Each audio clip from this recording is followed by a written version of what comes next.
दर्शकों, आज योगिनी एकादशी व्रत है। अगर आप अथवा आपके घर में हर समय कोई बीमार रहते हो और आपके घर में बीमारी पीछा नहीं छोड़ती हो और आपका सारा धन मेडिकल खर्चों में ही चला जाता हो, तो आपको यह योगिनी एकादशी व्रत अवश्य रखना चाहिए। और शास्त्र कहते हैं कि इसकी कथा ध्यान पूर्वक सुनने मात्र से कई कष्टों से छुटकारा हो जाता है। मात्र इस सरल उपाय को करके आप अपने घर में बरकत कर सकते हैं और बीमारियों से पिंड छुड़ा सकते हैं। भगवान श्री कृष्ण ने इस एकादशी के विषय में यह कहा है कि योगिनी एकादशी का व्रत 88,000 ब्राह्मणों को भोजन कराने के समान है। आइए सर्वप्रथम व्रत का विधान एवं पूजा विधि जान लेते हैं। इसके लिए आपको सुबह जल्दी उठकर स्नान आदि से निवृत्त होने के बाद में साफ वस्त्र धारण करने चाहिए और भगवान विष्णु को साक्षी मानकर योगिनी एकादशी व्रत का संकल्प लीजिए। इसके बाद में पूजा के स्थान पर 7 प्रकार का अनाज एवं भगवान विष्णु की मूर्ति स्थापित करें। भगवान को पीला चंदन, हल्दी में रंगे पीले अक्षत, पीले फूल, फल और तुलसी दल अर्पित कीजिए।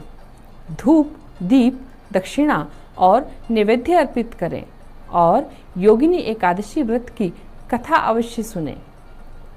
अंत में भगवान विष्णु की आरती करें।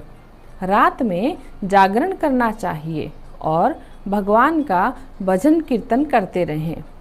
कल सुबह यानी अगले दिन आपको इस व्रत का पारण करना है। व्रत की कथा जान लीजिए। प्राचीन काल में अलकापुरी नगर में राजा कुबेर के यहाँ हेम नाम का एक माली रहता था। वो हर दिन भगवान शिव के पूजन के लिए मानसरोवर से पुष्प लाता था। एक दिन उसे पुष्प लाने में बहुत देर हो गई और वो दरबार में देरी से पहुंचा। इस बात से राजा बहुत क्रोधित हुआ और उसे कोढ़ी होने का श्राप दे दिया। श्राप के प्रभाव से माली कोढ़ हो गया और इधर उधर भटकता रहा। एक दिन भटकते भटकते वो मार्कंडेय ऋषि के आश्रम में जा पहुंचा। ऋषि ने अपने योग बल से समझ लिया कि उसे किस बात का दुख है। उन्होंने माली को योगिनी एकादशी का व्रत रखने के लिए कहा।